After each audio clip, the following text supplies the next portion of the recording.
バババババナナバババババナナバババババナナババババナナトカリのポタトリカニマロマニカのキカババババナナヨプラノフラパノノトマバナナラカモピタラモバナナババババナナポテトトカリのポタトリカニマロマニカのキカババババナナ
Esta patrulha especial está sempre pronta para dar uma patinha.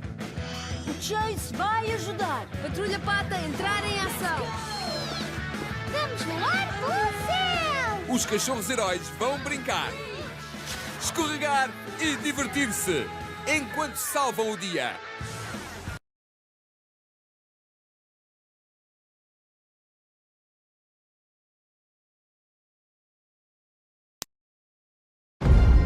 Verão, na cidade de Arandel. Não podia estar mais quente, não podia fazer mais sol, mas isso está prestes a mudar para sempre. Arendelle. Está completamente gelada. Frio. Inesperado em julho, já? A Terra está coberta pelas naves eternas. Este inverno, A sério? quem irá salvar o dia? Se nada for feito, vamos morrer congelados. O Homem do Gelo? Queres falar de problemas? Eu vendo gelo para sobreviver. O negócio não deve estar fácil agora. Isso é muito... Vou calar a boca. O Homem Bondoso? Madame. Uou, uou. Isto é estranho. Não és tu que és estranho. É só que nós... isto é estranho. Tu és lindo. Espera, O o quê? Boneco de Neve? Olá a todos, eu sou o Olaf. Olá! Tu és assustador. Eu não quero! Ok, começámos um bocado mal. Ou Nenhum Homem? Eu sei como acabar com o inverno. Segura! Eu gosto de ir depressa. Uou! Pés para baixo. Isto foi invernizado. Cresceste num celeiro, foi? Da Disney. Vamos lá buscar esse verão! Estou fora de forma. Prepara-te. Lobos. Uou! Tu estás bem? Eu tenho o crânio duro. Eu não tenho crânio. Usa a cabeça. Essa foi forte. Tão fofo, parece um unicórnio fofinho. E combate o frio. Agora só temos que sobreviver à tempestade! Não é uma tempestade! Feitiçaria. É a minha irmã! Já podias ter dito. Cuidado! Não é nada bonito atirar neve às pessoas! Uou! Aguenta os cavalos. Deixa o boneco de neve em paz. Eu estou calma. Ótimo. Os estúdios que te trouxeram entrelaçados. Olaf, tu estás a derreter. Há pessoas por quem vale a pena derreter. Mas talvez não neste momento. Vamos, mais depressa! Aguentem, malta! Disney Frozen. O Reino do Gelo.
Hi, I'm Beth Summers from the Wilton Test Kitchen, and I want to show you how easy it is to cover a round cake with rolled fondant.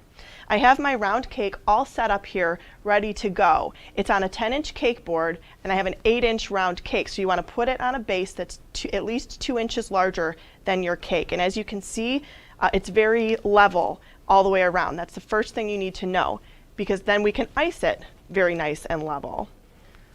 So I have buttercream icing here at a thin consistency, which is the perfect consistency for icing a cake.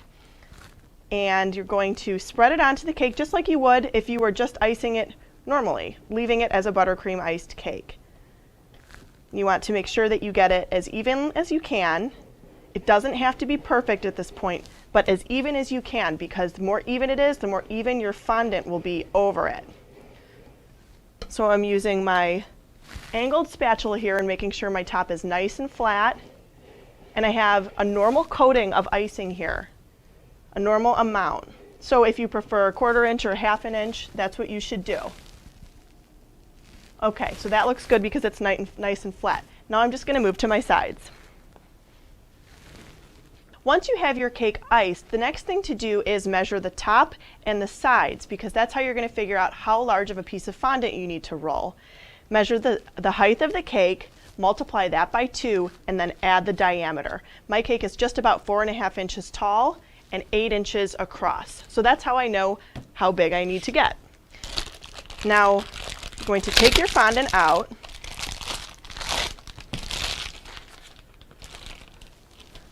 And begin to knead it. You need to knead it until it's pliable before you start rolling. And the new Decorator Preferred fondant is much softer, so it actually goes very quickly. That's really all I need to do. I have my 20-inch roller, and I'm going to simply roll it out. Most projects will tell you to roll to about 1/8 of an inch thickness. And I'm using my roll and cut mat here, as you can see. If you were just doing this straight on the countertop, you might want to put some cornstarch or confectioner's sugar underneath the fondant to prevent it from sticking. You can also, if you like, pick it up and move it like I'm doing once in a while so that it doesn't stick. It's kind of like pie dough like that. You want to make sure that you're always rolling from the center outwards and never fully over the edge of the fondant so that it remains consistent all the way across. And again, we're going for 1/8 of an inch thickness. It's better to start with a circle because it's easier to finish with a circle. If you start with something that's really misshapen, it's harder to get it there. Now I'm just going to cut the fondant to the size that I need. 8 inches by 4.5 inches, I'm going to need about a 17-inch circle. After you get your fondant cut to the size that you need, rolled out and cut, you're going to want to make sure that your cake is ready before that because the fondant will go on right away. You can't let it sit out too long or it starts to dry out. So what I've done is I've just loosely folded the fondant over my rolling pin once, just like that. And what I'm going to do is start at about 1 inch away from me so the fondant in the back is touching the base, and gently roll my rolling pin out like that so the fondant will drape all the way over the cake. Now you can see it's draping nicely and it's covering completely. And from here we're going to use a combination of our hands and the fondant smoother tool to gently adhere the fondant to the icing underneath.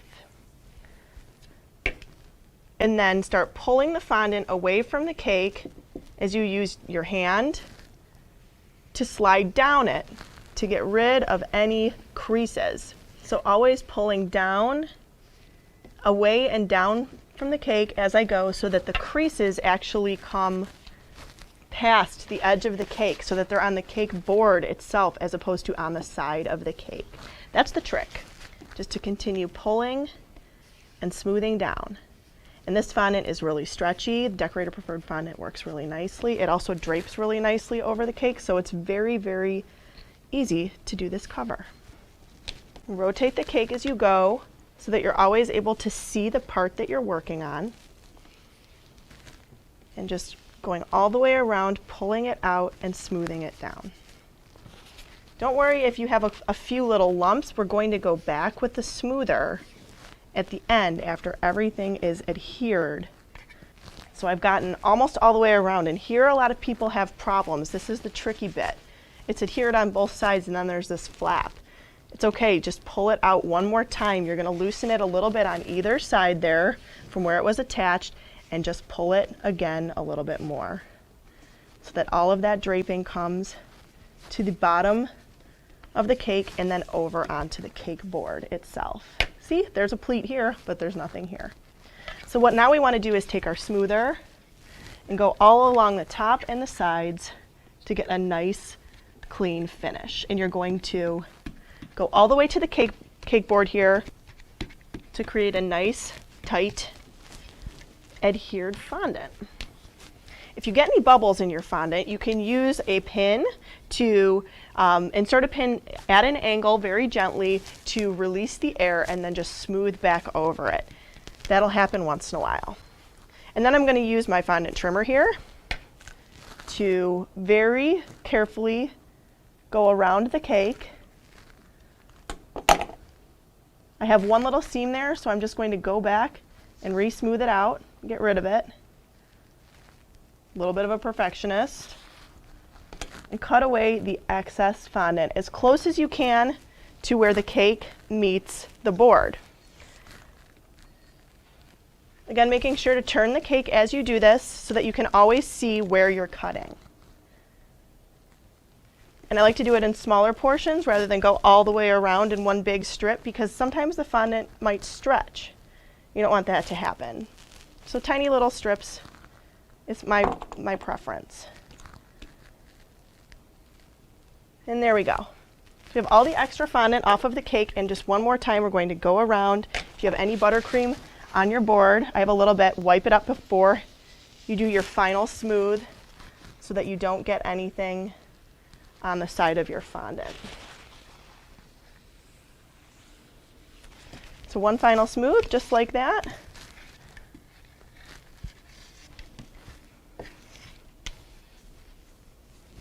And there you go, that is how you cover a round cake with fondant.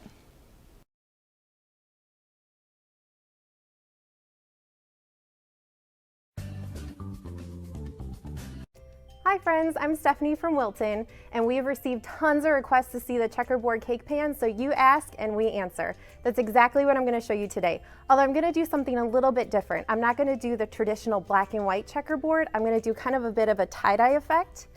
So the great thing about this pan is you can switch up colors, you can even switch up flavors. You can make a cake as unique as the person you are making it for. So we're going to want to start by preparing 3 box mixes of white cake mix. Now, if your box that you're using has an option for egg whites only, I highly recommend that because we're going to be coloring the batter. So we're going to begin by dividing our batter into 6 different bowls. It's going to come out to about 1 3/4 cup each. Now that we've divided our batter into 6 different bowls, we're ready to color it. I'm going to use Wilton's Color-Right system. Now the great thing about this system is you can get virtually any color. It also comes with this handy little quick count color formula chart.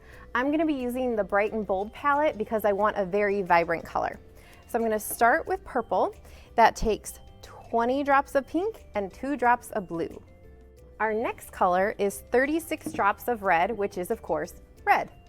So next we're gonna do blue, which is 40 drops of blue.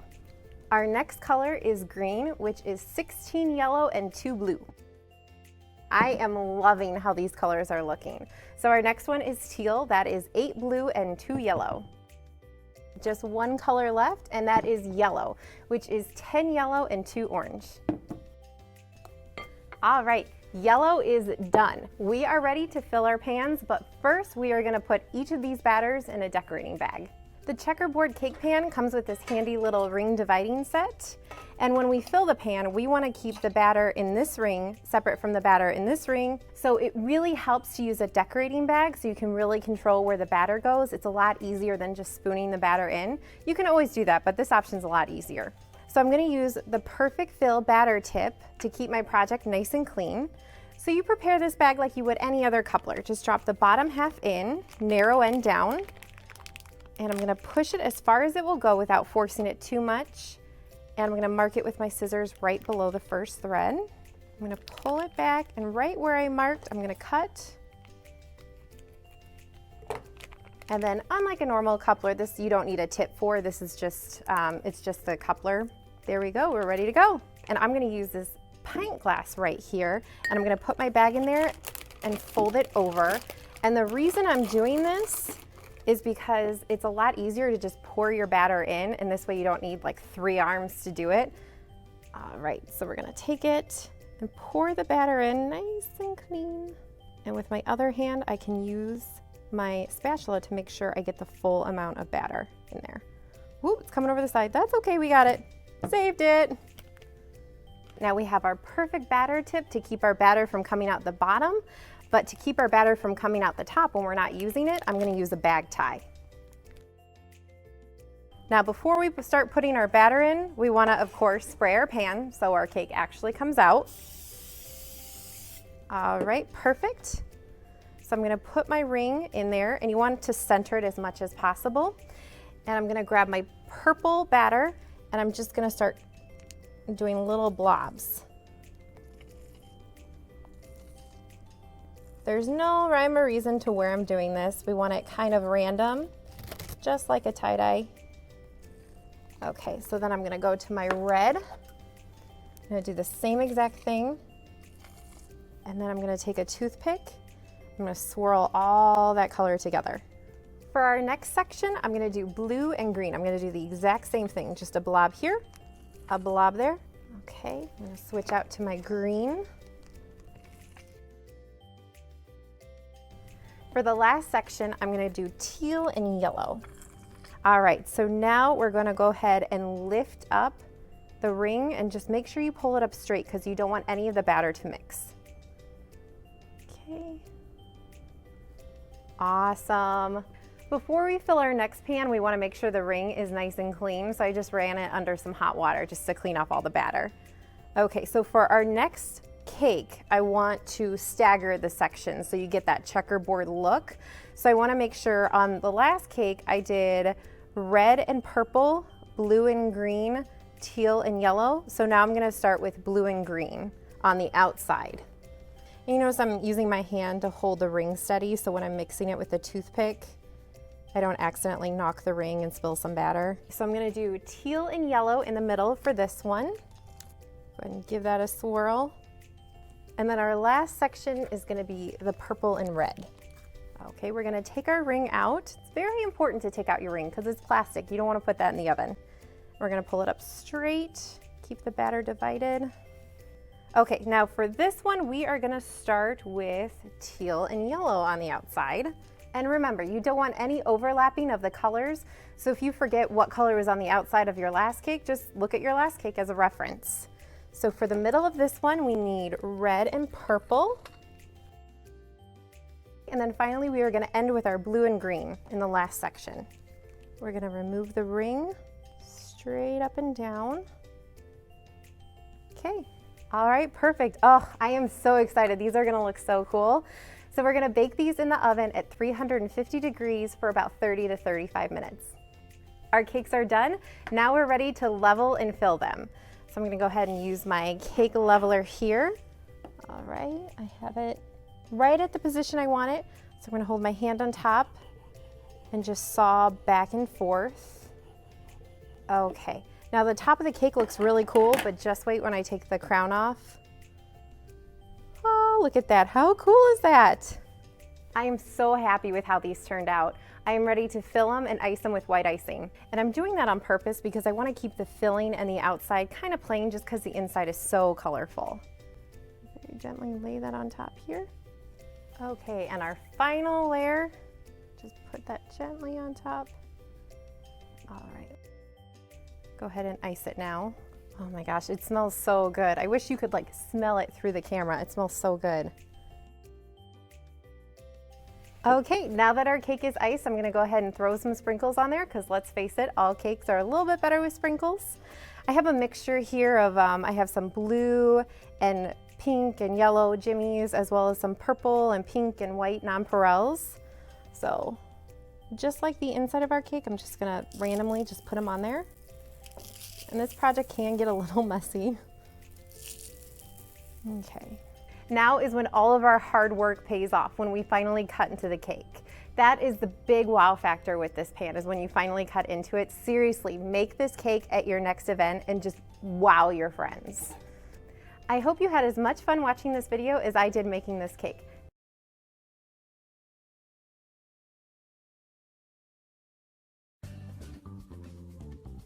This striking icing decoration may look intimidating, but it's easy with the Color Swirl 3-color coupler. The Color Swirl coupler simplifies the process and makes it easy to create flawless, trendy, tricolor decorations in one easy piping motion. The Color Swirl coupler is made up of 4 parts, 3 interlocking coupler pieces and a ring. Together, these components secure 3 decorating bags filled with your choice of colors. First, drop the individual coupler pieces into each bag, cut just above the last thread.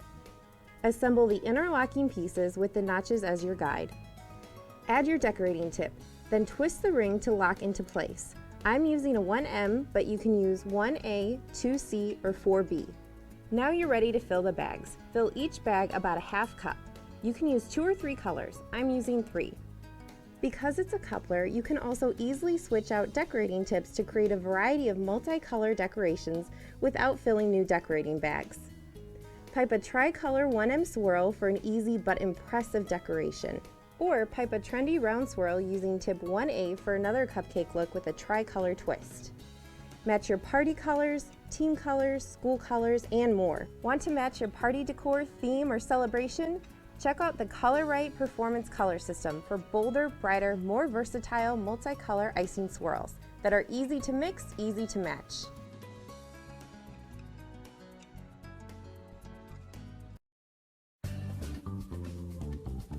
Oi pessoal, hoje eu vou estar confeitando cupcake com buttercream e bico de confeitar russo.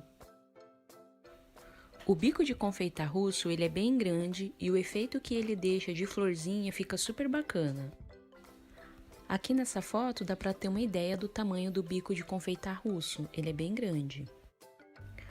Com a ajuda de um copo, eu coloco o saco de confeitar dentro para ajudar, para facilitar colocar o buttercream dentro do saco de confeitar.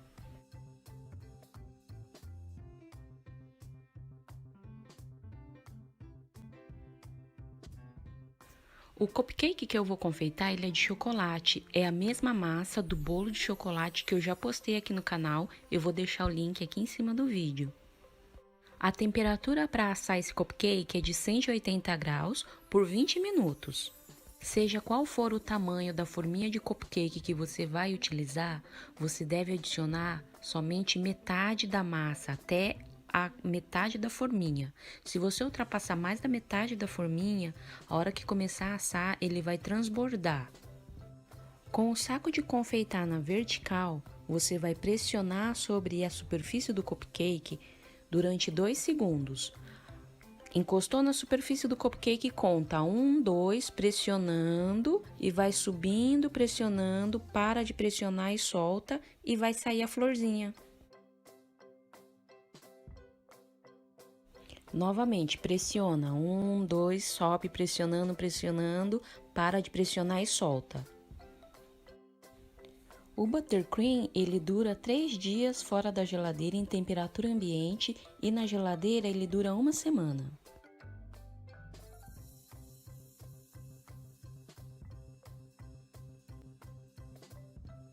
O efeito que esse bico de confeitar russo dá de florzinha fica super legal.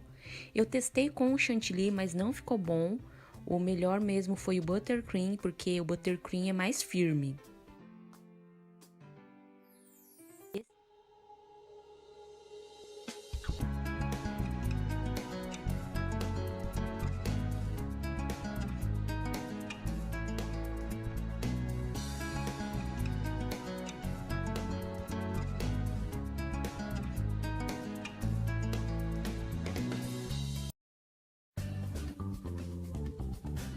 Hi everyone, I'm Stephanie from Wilton. I am so excited today to show you how to make a cake using our Easy Layers Heart Pan. The great thing about this pan is that you can take one cake mix and get 5 layers out of it. So there's a lot you can do with it. You can switch it up and make all the layers a different color, but today we're gonna make a beautiful cake for Valentine's Day. To get started, we're gonna spray each pan with our Bake Easy here. Next, I have one standard cake mix that I prepared according to the package directions. And I'm using chocolate right now. Feel free to use any other flavor that you'd like, but nothing says Valentine's Day to me like chocolate. So I'm just gonna divide it evenly among the pans. Now that the batter's in our pans, we're gonna go ahead and bake these at 350 degrees. It takes about 15 to 20 minutes. Now that our cakes are baked and cooled, I'm gonna go ahead and level them. So I'm gonna take my cake right here, and I have my serrated knife, and I'm just gonna level off the top. Put the top in this bowl right here. It's really nice to use leftover cake to make cake balls and stuff like that. Now, if you have any edges that kind of went over the side of the pan, like this one right here, go ahead and take a knife and just trim that off. You want a really nice flat side. Once your cakes are all leveled, we're gonna go ahead and stack and fill them. So I have a decorating bag here prepared with a tip 2A and buttercream icing. And we're just gonna go ahead and we're gonna fill the cake. And what we're doing is we're not only giving it delicious flavor, but we're also giving it height. So I'm gonna take my next cake, just stack it on top of that. And don't worry too much about the edges, we're gonna fill those in later. Now that your cake is stacked and filled, we're gonna go ahead and take the remaining icing and pipe a line around all the cracks in between the layers. To smooth out those edges, we're gonna go ahead and take a spatula and just run it along the side of the cake. So this is all we're gonna do to the cake. We're not gonna ice it anymore. We're gonna leave it, right now it's a trend called naked cakes. It's really popular. So the point of naked cakes is that you don't put any more icing on the side. You leave it exposed. It's a very rustic, makes the cake look really delicious. And don't worry about missing that icing because we got it all in the layers. Now that our cake is all smooth, we're gonna set this off to the side and we're gonna make our glaze for the top.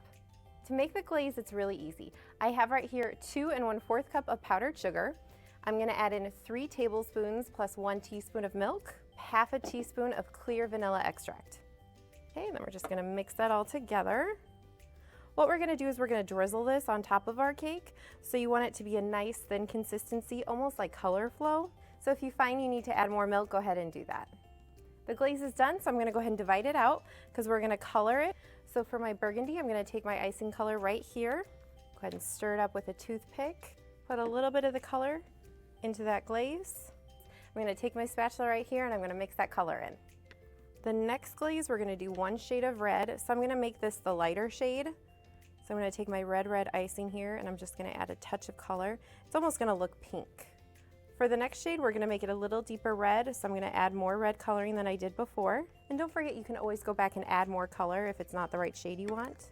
Now that our glaze is colored, I'm gonna go ahead and put these in some decorating bag. No tip is needed.